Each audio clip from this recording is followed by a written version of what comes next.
Yeah, oh, absolutely, absolutely. And he's also got a love affair with himself, so he likes to get his. No. Like, that's why him and Andy are perfect for each other. They live in like what, a 2,000 square foot space. Yeah, That's still about 10,000 square feet too small for their egos. So.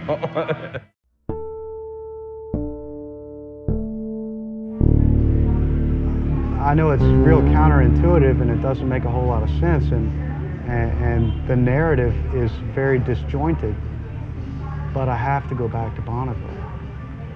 It's just calling me. I think anything that people can do to make themselves feel better post-Katrina, go for it. It's traumatizing. It speaks so much for New Orleans and its resilience, and I think that's what we're trying to get across, is that we can rebuild anything.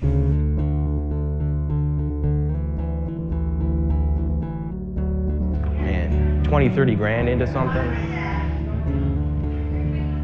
with 2 bartenders that are pretty much putting all the money into it. Yeah, that's rough. But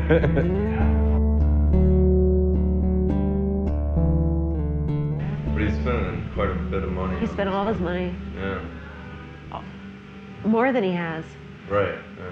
On building this. It's his dream. I especially like how it's being built, with the effort of a lot of people and a group of friends coming together to make something happen, which is it's a really cool way to do it. Mm-hmm.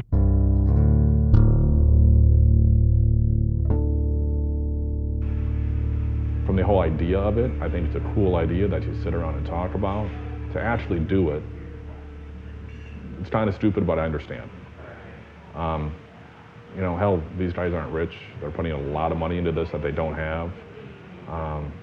Andy and I were just talking the other day. I mean, he doesn't have health insurance, okay? You know, in sports, we call guys the hats. Hat guys. They're the guys with the Buffalo Bills hat, not a Buffalo Bills helmet. Now the guys with the helmets are the guys on the field. You know, are you a hat guy or are you a helmet guy? Do you have the hat of your favorite NASCAR racer, or do you own a fire suit?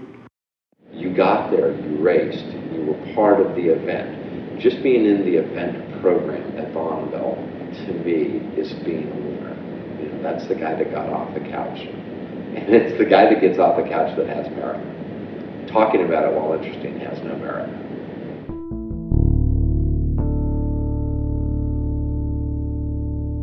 He's a caveman. Okay. He's kind of a caveman, and he's building a rocket ship.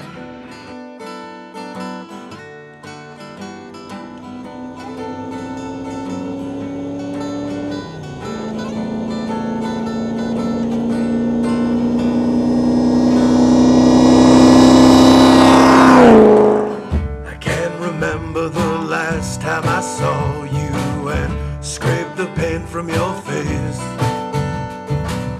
'Cause every moment is like push down that keeps us from sliding away. You ever wonder where you got that itch and where the person is that could fit the blame?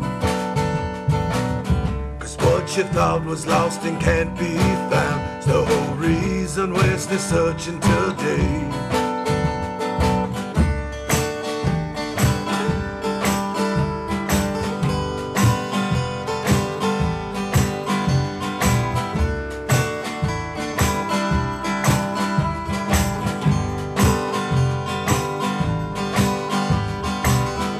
Getting bumped in the middle of summer, in the desert or out in the rain, and drinking water from a tin can of greens was enough to make a girl go insane. They walked for miles to find next town, but it looks like it's starting to get late.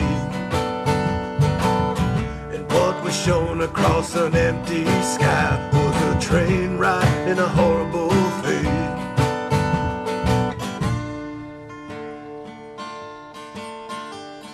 In this place, there's a custom for the funerals of jazz musicians. The funeral procession parades slowly through the streets, followed by a band playing a mournful dirge as it moves to the cemetery. Once the casket has been laid in place, the band breaks into a joyful second line, symbolizing the triumph of the spirit over death.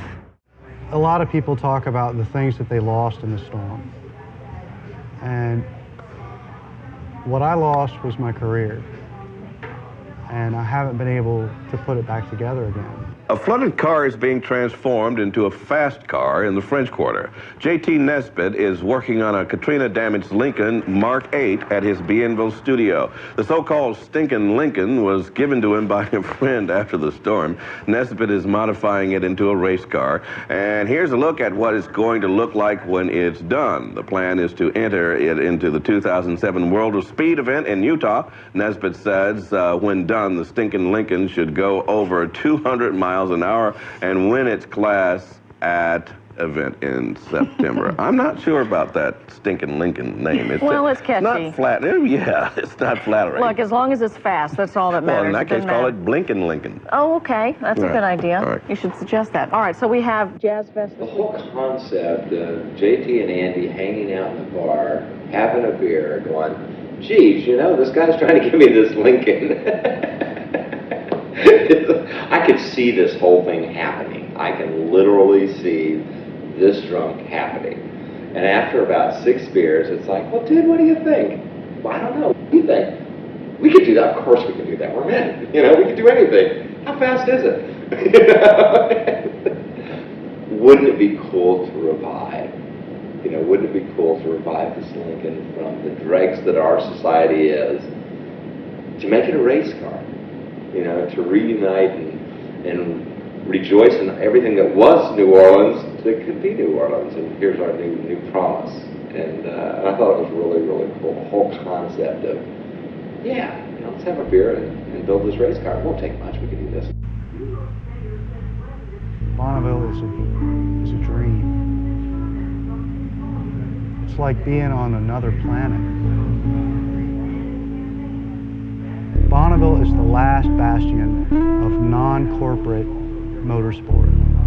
These are guys who all year long build contraptions in their garage. And then when the time comes, they all gather in the same place at the same time to see how fast their contraptions are and see how smart they are.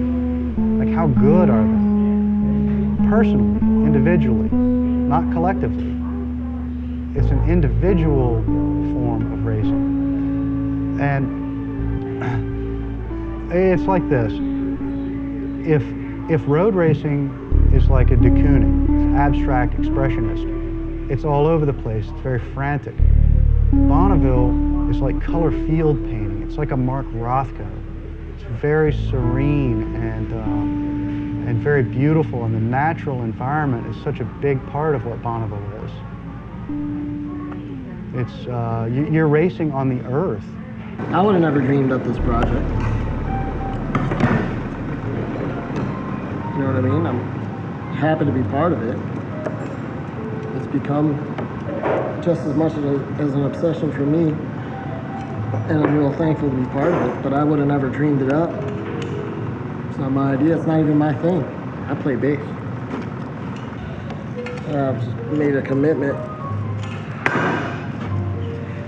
and ultimately my commitment is to the Stinkin Linkin, but it's through JT. I really made a commitment to JT in the first place. Yeah, so is that why you're doing this? I'm Samwise, man. You're what? I'm Samwise. Samwise? Yeah. I'm Samwise. And he's Frodo.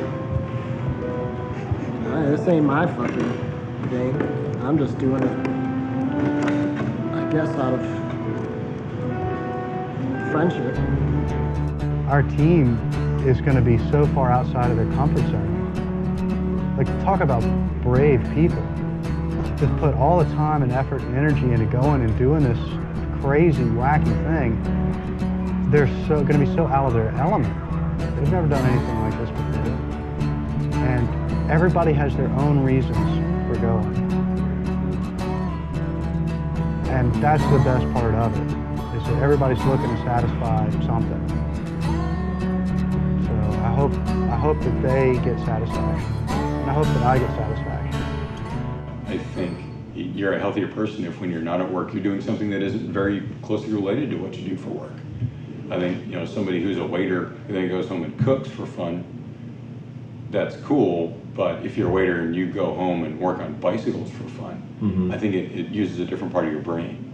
And so that's part of what this does for me, is it's using a very different part of my brain. You know, I come back dirty and bloody and bruised sometimes and a little bit sore, and that's great, because that's not something I get to do for work. The project itself is important to me. Seeing something that, like I say, we took out of the rubble. I was in JT when he first went over to see this car when it was right after Katrina, when it was flooded out, when someone had given it to him. We went over and looked at it, you know, sitting in the mud and in the muck. And after it'd been sitting in the, you know, a couple months after Katrina had come through.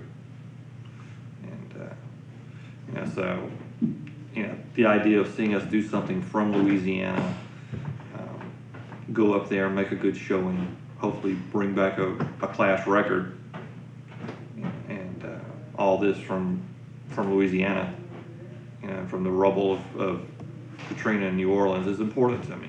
I guess there's a couple different reasons why I'm doing the car.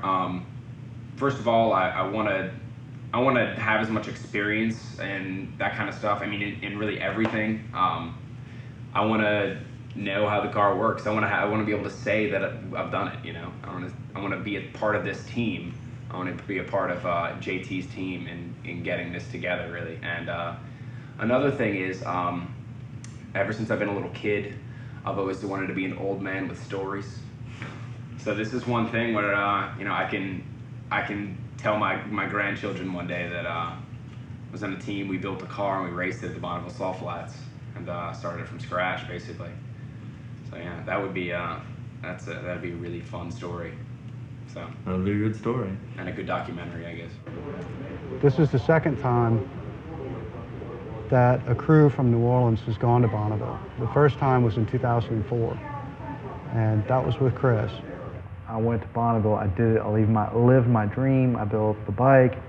Chris Roberts rode it.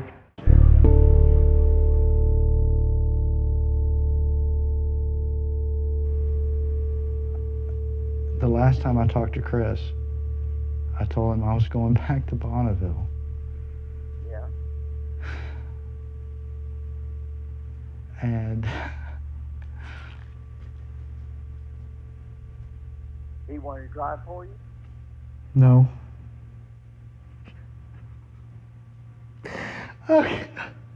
I didn't invite him to go with me. You didn't invite him to even to go with you? No. Oh, I should. But I didn't. No, you couldn't afford to take the time? No, he would have gone. He would have gone if I had just invited him. He would have gone. No, you don't know that. Oh.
I'm not very mechanically inclined. I'm more.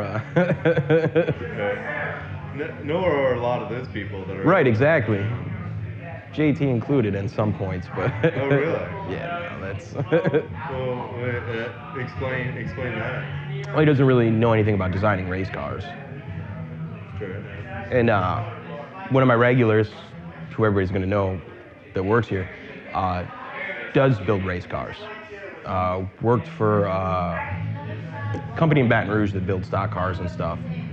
And with conversations with him, he told me, tell Andy not to put any more money into this. JT doesn't know what he's doing. And that's all I can go on. That's all I can go on. But I'm not that sure on Bonneville, but I don't, is there even prize money? Are they even gonna, is there even anything? Other than to say you did it with 1,000 other guys from around the country that did it? Is that there are more people that have climbed Mount Everest that are in the 200-mile-an-hour club at Bonneville. Scotty Guthrie made that comment. He's a motorcycle racer that's raced here and holds more records than anybody else in the Bonneville Salt Flats in motorcycles. So you feel pretty confident that you're going to be able to start it today, huh? I think we're going to actually get it started up today.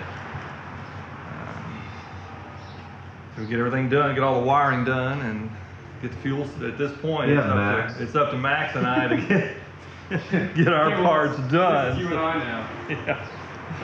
So pressure's being taken off me. Yeah, I'm just trying to share the responsibility with you there.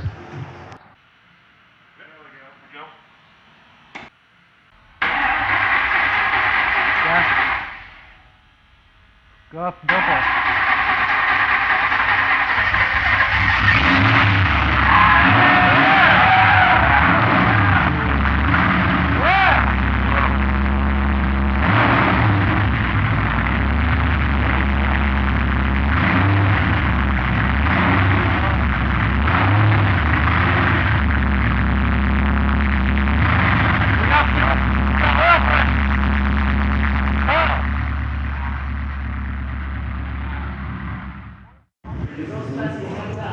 Starting the car. There you go. How you feel about it, Trevor? I feel fucking fantastic about it. I haven't been working on it for a year like these guys, but I put 2 months in straight. It's pretty good. Are you excited now? You're like seeing Bonneville in your head and stuff? I've been seeing Bonneville in my head since the start of the project, but now I'm seeing it. I mean, I know there's still a lot of work to do, but we're close. Just thinking about that night when we pulled the engine out. What a crazy night that was. So cold. It took us about 13 hours to take the engine out of the car.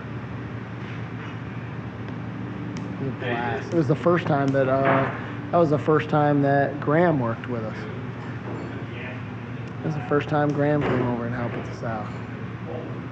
Pull that fucking thing out of there. We had so much fun that night. Holy shit, we had a good time. Hearing the engine run made me think about the process a whole lot more. Kind of made me remember how much all this means to me. After we started the car, I kind of realized that there was a million little things that could go wrong that I hadn't thought about before.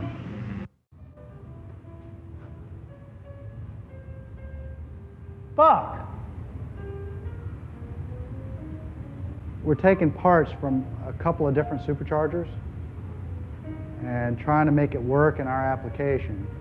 And I thought I had this shit right. And obviously,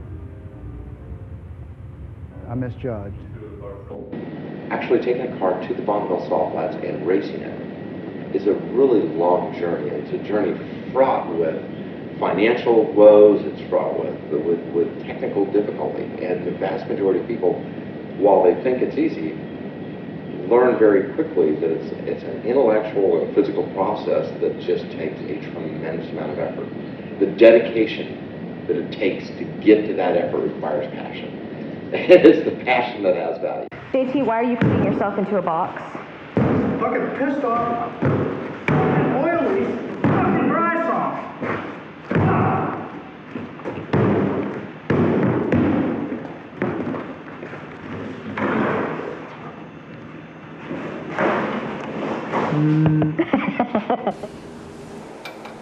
how horrible all this shit is up in here? Yeah. There's no room to work on anything. It's fucking oily and filthy and nasty.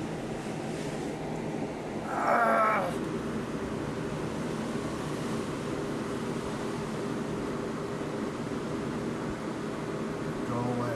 Okay. All right. The rule book specifically states that you have to have washers underneath each of the bolts.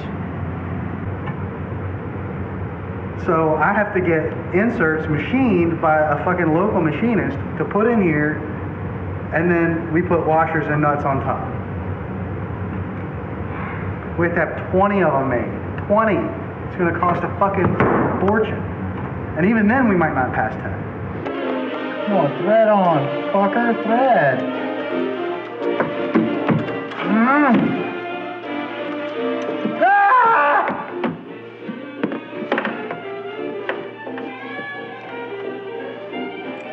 It's a fucking deal. How come it threads right on when it's outside of here?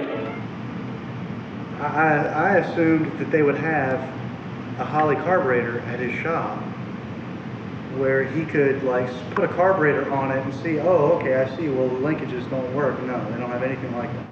Not happy. Are you happy? No. You're not happy? No. You sure you're not happy?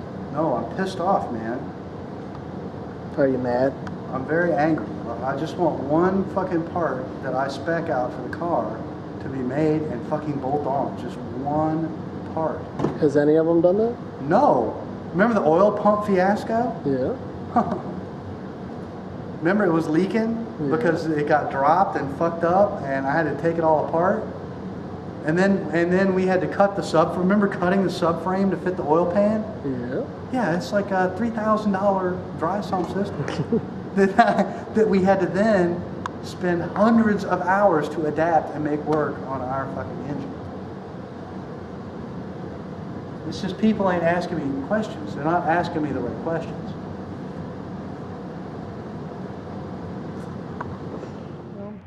Check it out, dude. That's Frankenberry? By your command. It's Frankenberry's head. Look at that such shit. a great, Isn't that awesome looking, man? piece of modern art. And so why don't you tell everybody what that is? Because I know what it is. This is the oil tank for the car, but this started out as an iced tea machine. I'm not trying to stop them from doing this. But you know what, there's just to be a point where you have to figure out what your passions are and maybe adapt them a little bit. So this is the time to do it right now. They have the time, they have the energy, they have the expertise to do this. But you don't at the same time do something so stupid and sacrifice financially your life for 5 years. I mean, this is, if you have it with excess cash or something, that's fine, but they're going into hot. They're spending all their time on this, which is their time. Wait a minute, are street wheels not safe? Are they not going to work? They're sort of 50-50. You asshole. I can't send them back. I know. It's a third set. So, what are they like? So, do they need to be balanced or they need to be... They need to be straightened. Straight. But they're already powder coated, so we can't straighten. That makes me feel good about driving the car. The wheels are just a little wonky.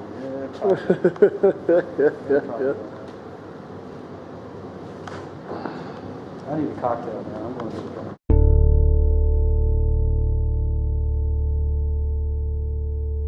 I think it's a bad idea to drive the car to Bonneville. I mean, I know they're planning on driving the car some 3,000 miles. Right. We'll see. If they get pulled over, they're fucked. Obviously, if the car breaks down, they're fucked. I mean, to me, it's kind of like riding the racehorse to the race. You don't do that. Okay. But JT's got his reasons, so. He's always had this sort of romanticized vision of racing where, you know, you take back when we were first hanging out years ago, it was all about motorcycles, you know, so, and he always wanted to build a race bike and ride his race bike to the races, you know, but it just doesn't happen, you know, I mean, it just... Right, because the car's not built for the road. It's exactly. Built for the It really is, you know, it's nice that it's street legal and it's cool that you can tool around town and stuff on it, but, you know, even last night, not all the bugs are worked out or whatever, but, you know, it was starting to overheat already and we drove like 4 miles. Right. So it makes me nervous. Yeah. For these guys, because all that work, you want to see the result. Yes. Yeah. So, yeah. And a pickup truck and a car dolly shouldn't be that unobtainable. Right. I mean, somebody out there wants to go do this, and you can rent a U-Haul car dolly. It's not like you need a semi-truck to take this thing there or anything. It's, it'd be pretty simple. Yeah. So. Driving a car on the street and driving a car on the Bonneville Salt Flats are two radically separate issues. The things that are required to get to Bonneville without getting thrown in jail, mufflers and real tires, and then you have to have race tires, and you have to have race wheels, and it's a very complicated thing. And having never raced a car at Bonneville, I'm not sure that's the best idea to do that, but it is kind of what it is, and we'll see how that works out. That's tough, especially from Louisiana. Have you tried to convince JT to do otherwise? I have. I don't know that he's going to see the light, though. Yeah. I think, frankly, the chance of something going wrong is maybe when they're practicing or when they're driving out there than actually on the track.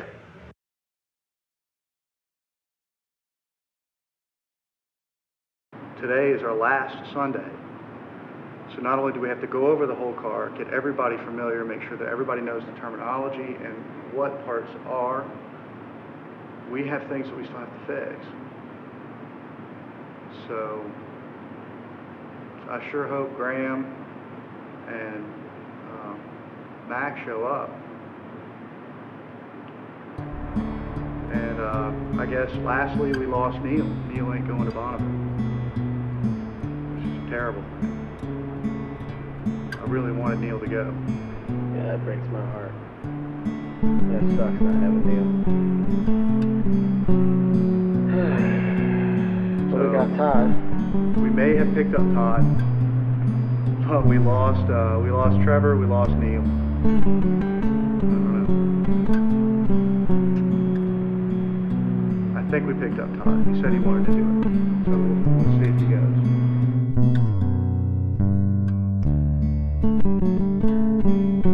I didn't feel like I had the right to be there. I thought that, even though, there were various reasons that they couldn't go, my seat in the car and my seat in the pit belonged to either Trevor or Neil.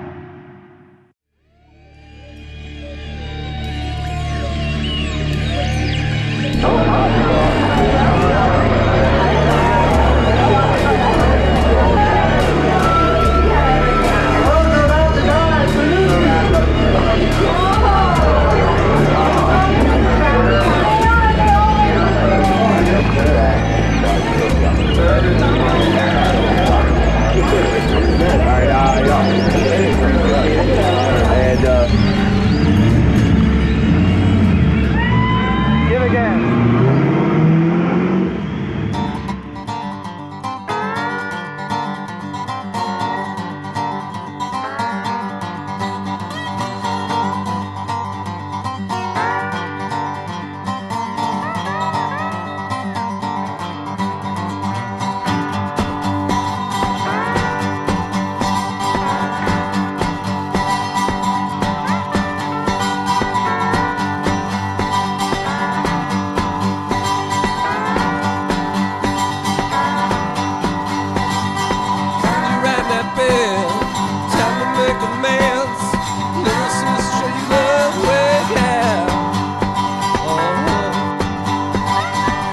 Something more, second time you score, find me and shout it out. So don't let it ride. That 504 car drive, I put the hammer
So hey man, what happens when the sun goes down? It lost its precious when the sun goes down. The sun goes down, you're gonna find yourself with the night right now. Think of me when you look at the night sky. The rocker, the roller, the out of controller laying a rubber road to freedom.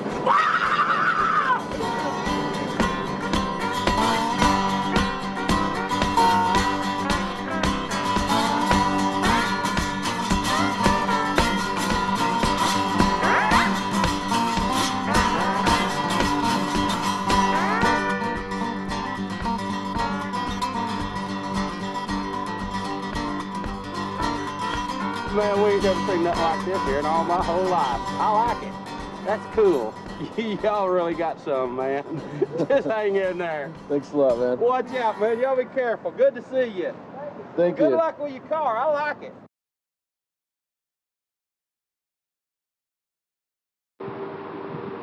We got a bad situation here.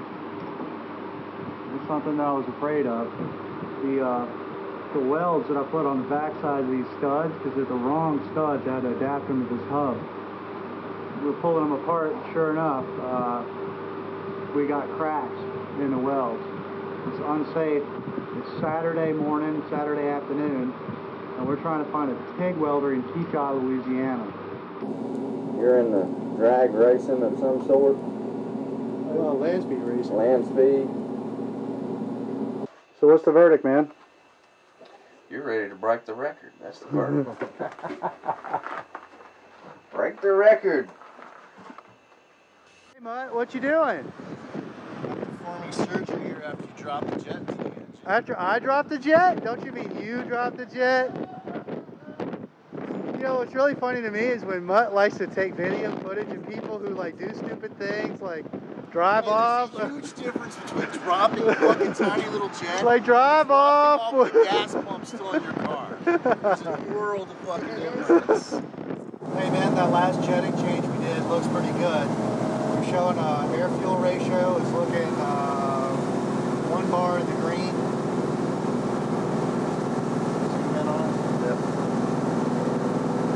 Our water temp is a little low, but that's fine. Oil pressure is under 50, which is a little disconcerting because we've been running 60 the whole way out here. So I think our oil pump might be getting a little bit tired. It's just the pipes are real wet, and we can smell it in the car. It's leaking transmission fluid. Yeah, that's what I was saying last night when I had those little driblets all over the gas tank. Yeah, that's what it is.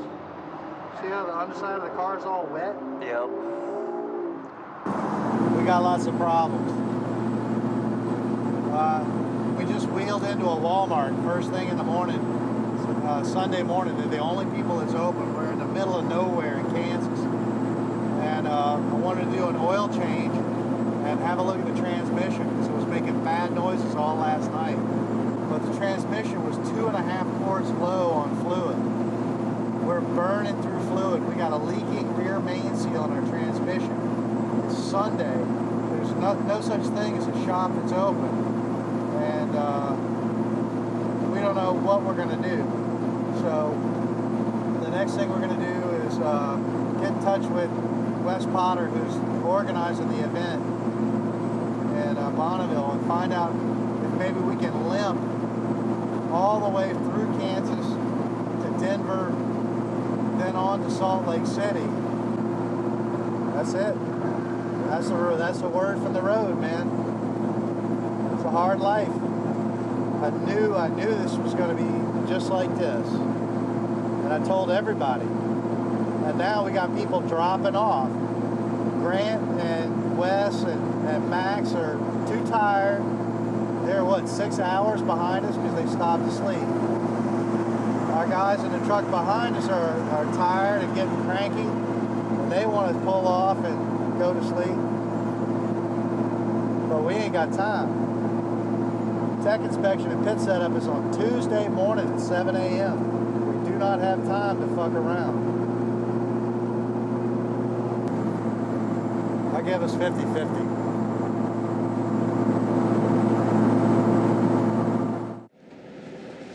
We got a leaky rear transmission seal. Do you know anybody in Salt Lake City who's got a shop, a mechanic, some kind of lift? What do you got for me?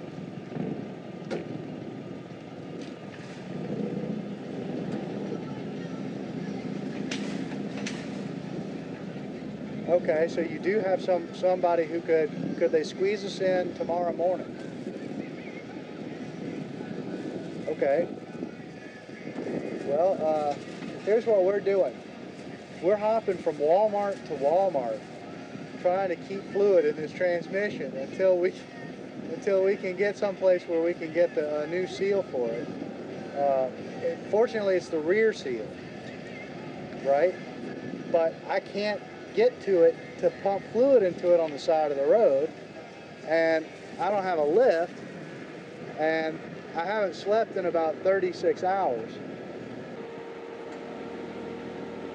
Cool, man. How's the salt look? Tell me it's good. It's drying. Oh man, please tell me we didn't go through all this to not be allowed to run.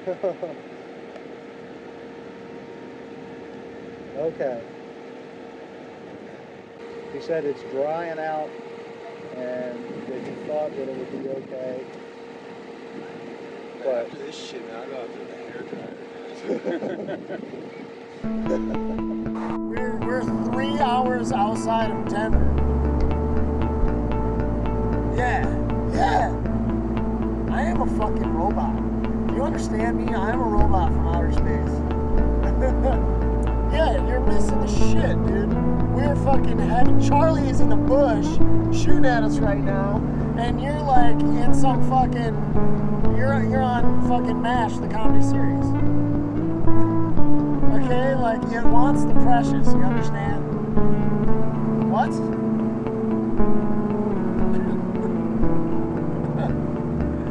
It wants the You're missing out on like such a cool experience. I wish you were here. We're all so fucking delirious. yeah, I got this idea. Okay? Here's what we're gonna do.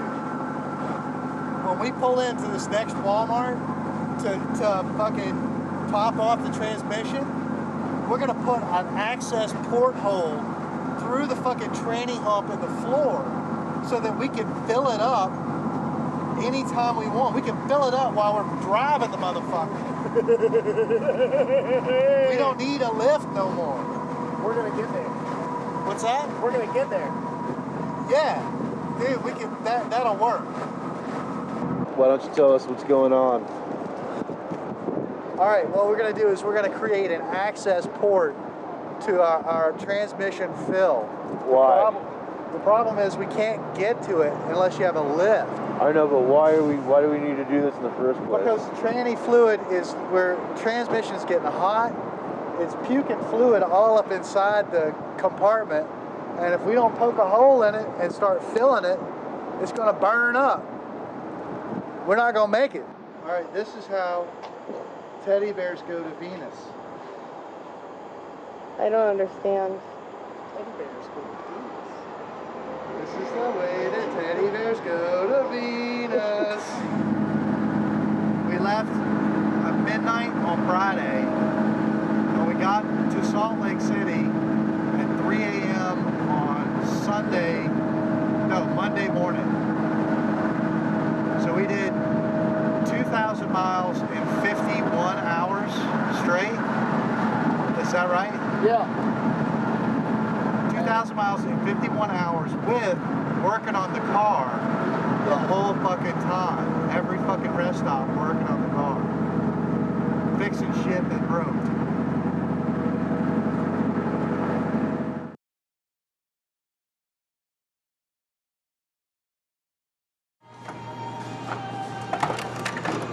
Hey, JT, you want to explain what's been going on? Well, our good friend Chuck let us use his shop but we got a bad problem with our transmission in the rear. The seal was leaking. Just embolting the transmission now, huh? Yeah, the back half of it. The back half of the transmission has to come off. Man, this transmission looks like it got dropped right here, which smushed all this stuff over, right? And the bushing fried. You can see it in there. It's really toast.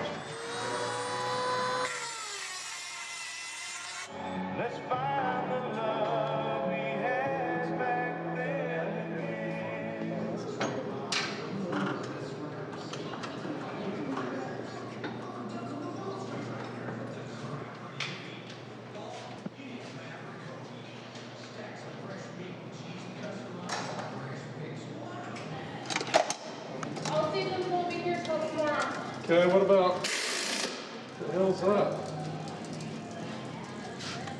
Oh, you didn't trip the fire extinguisher, CJ. Get back up there, make sure you didn't trip one on. How do you trip it, though? Is that a fucking battery? That's no battery, actually. Pull yourself up.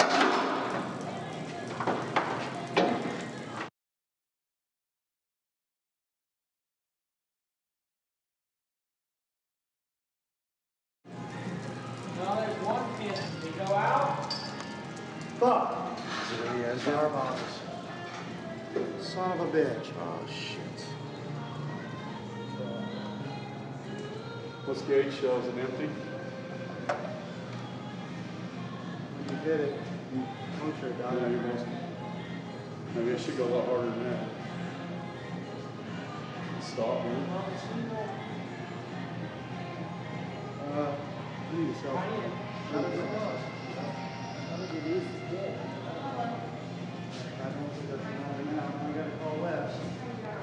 Yeah, man, look, I got a bad problem, dude. I need a fire bottle. I gotta get one immediately, man. We had an accidental discharge on our fire bottle. It's an FX 200. I'm looking, yeah, FX 200. Do you have any in stock ready to ship? You do?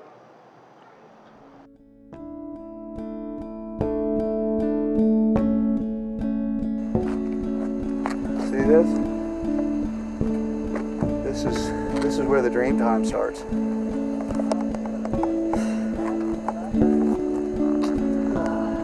where it all starts right now. Cool, huh? This is somewhere on the road.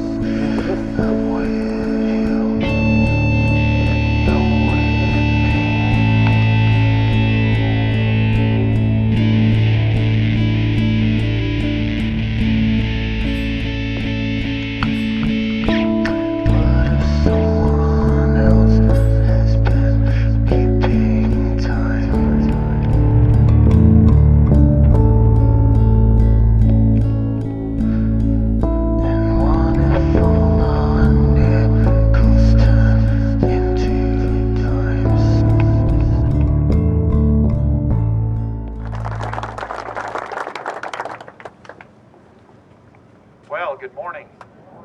Ever seen a more beautiful day? Okay, by raise of hands, I want to see everybody that expects to set a record, get in the 2 club, make it into the 150 club, 130 club. Good. Optimism is high. We like that.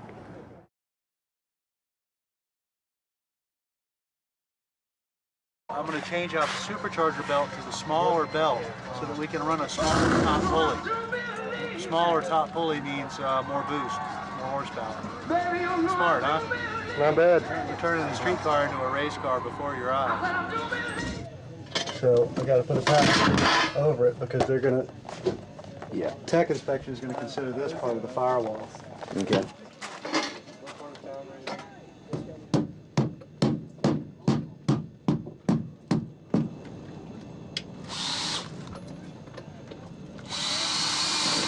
When we get back out into the salt, we want that front end as close to the ground as possible, especially once we get the skirt on, which is the next step after we get this off. We got to keep all the air in front of and over the car and none of it under. So Getting the front end as low to the ground as possible is the key to that. On the tech, this is a year and a half worth of work. So if they fail us and they won't let us run, and there's nothing we can do about it, then it's a year and a half worth of work for nothing. So let's go.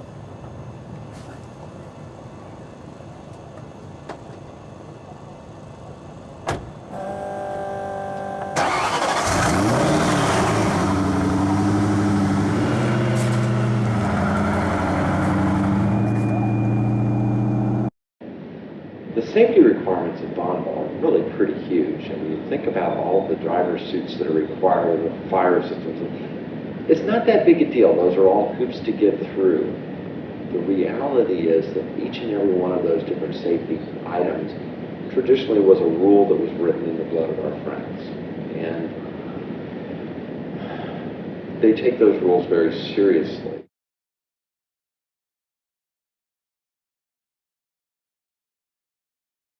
You gotta help him. That's a really high shot. It's all right for the crew to help him get in. Can somebody else get me in? That would be awesome. Yeah. What are we doing? You can't help him get out. Right. Yes. Oh, great. Good. So you guys need to help him get in, because when you get up on that line and the guy say, "You're next, man," and you're not dressed, you're in trouble. Right. And look at them all jump to help. Yeah. They don't really And we're not- JT, put the goddamn camera down. Help us hold the camera. It is. It's wrong. You need a marking pin or something to mark that spot. But you got to get that right. All right, you want to do it right now? Yeah, do it. About ready? Hey, put your visor down, Andy.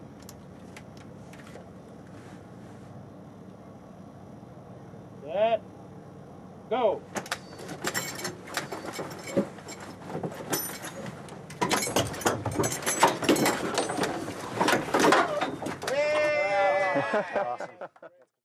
Tell me whether we passed tech inspection. You got it all all the discrepancies fixed pretty good.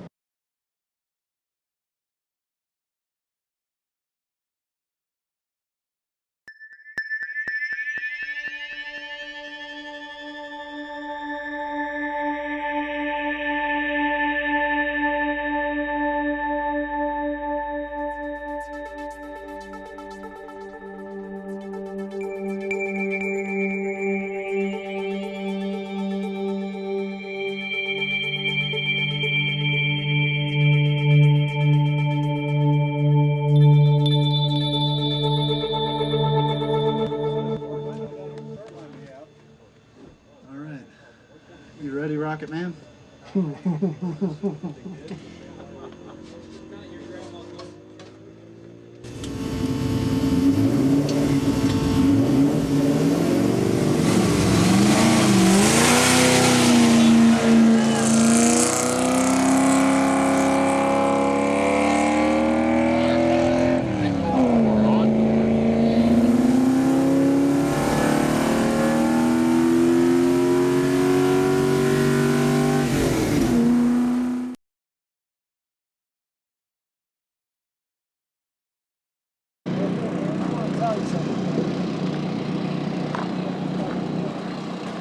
gotta understand, that car that we built, that sat in floodwaters and loved ones died. And we were really out here trying to make them proud. And I went home yesterday just feeling terrible.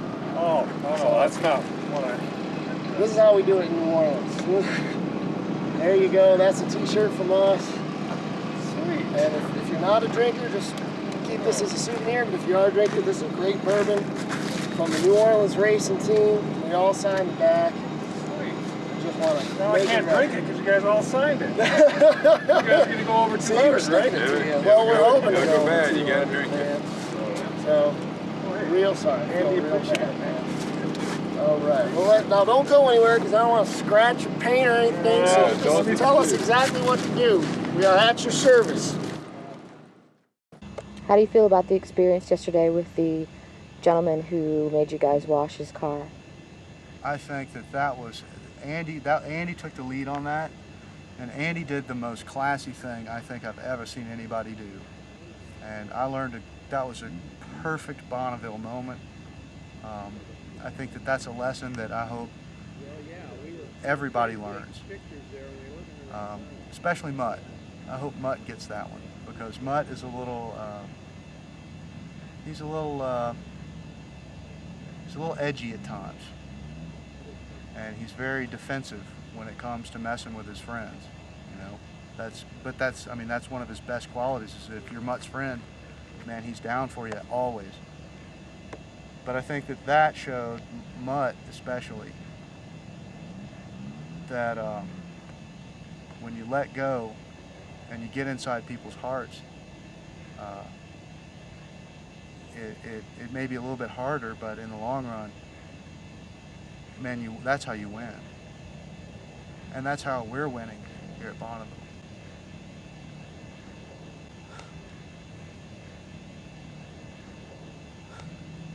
Because we are in the hearts of everyone out here. There's nobody out here.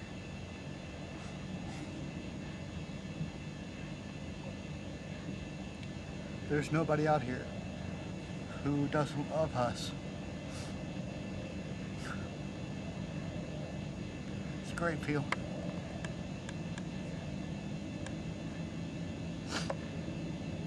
It makes me very happy.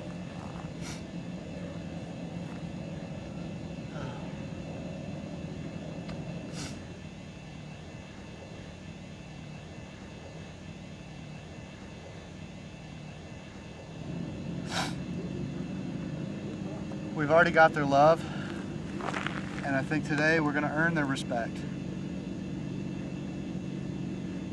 We're going to go fast today. I can feel it. And I understand why he gets so choked up about being out here, because JT really wants to be loved badly. I get it. I get what this means to him. You know what I mean? People come to me every day and say, what a great bar, what a great fucking thing you've done for New Orleans. He never gets that. Yeah. And he works harder than I do, and he never gets a pat on the back for it. And no, that's real sincere. I know what it's like when he gets choked up. And this is like a home for him. You know, and it is a place where you work through your demons and you figure things out. What do you think of the car, man? I think it is great. I think you've done a great job on it. You know, for the first time that you've built a car, at least as far as I know. Oh yeah, that's the first time. You know, everything works.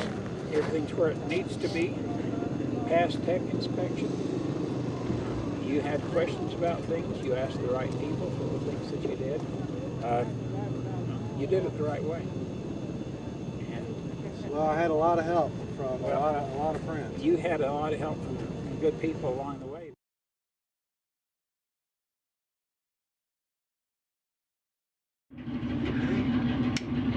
We got you good to go. You guys are good. How you feel?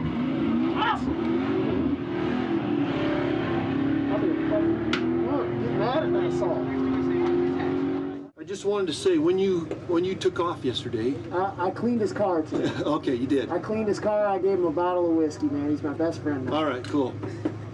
Yeah, so when you take off, just be a little ginger. Tell you know what? I was just afraid of stalling. I would have been so embarrassed if I stalled, man.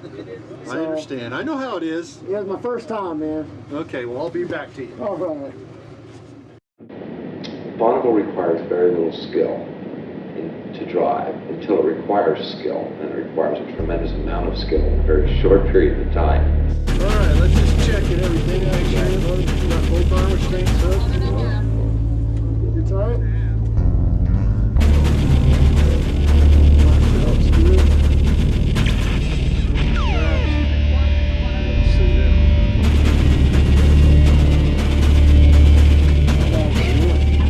Fire bottles armed. Fire bottle pins pulled. Stinkin Linkin, making a license pass. 160 license you're looking for?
was a great moment for me, the World of Speed trip, where we had made it to Bonneville. We had just driven 2,000 miles in our competition car.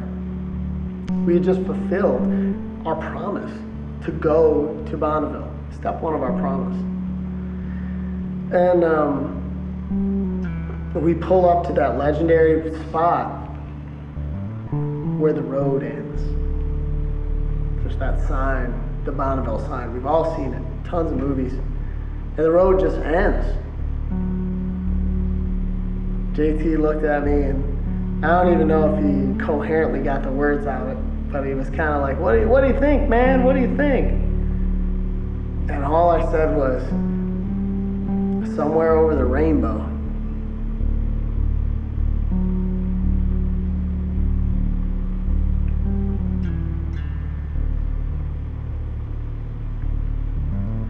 It's my favorite song as a kid. Favorite song. Because my favorite lyric was, why can't I? I heard that as a little kid, and I just took that as a challenge. And hopefully I live my life exactly like those 3 words. Why can't I? Our car did 162 miles an hour. Our car went faster than the fastest winds of Hurricane Katrina. And the line that I painted on that car, the pinstripe, where the floodwaters rose and flooded that car out, man, those waters killed people's loved ones. And for us to go faster than the storm with that car is significant.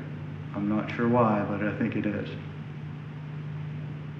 I guess when Chris Roberts was murdered, I got a new perspective on what loss really is. And you know, maybe I lost my career, but man, I didn't lose my life. I didn't lose my father, you know. Like, it kind of put it in perspective for me. So, I'm happy with the outcome. And I'm okay being a bartender. It's okay. It's all right now. We have to go back. We have to go back in 08. We have to break 200 miles an hour. Because God lives above 200. And if you want to see God, you have to go 200 miles an hour.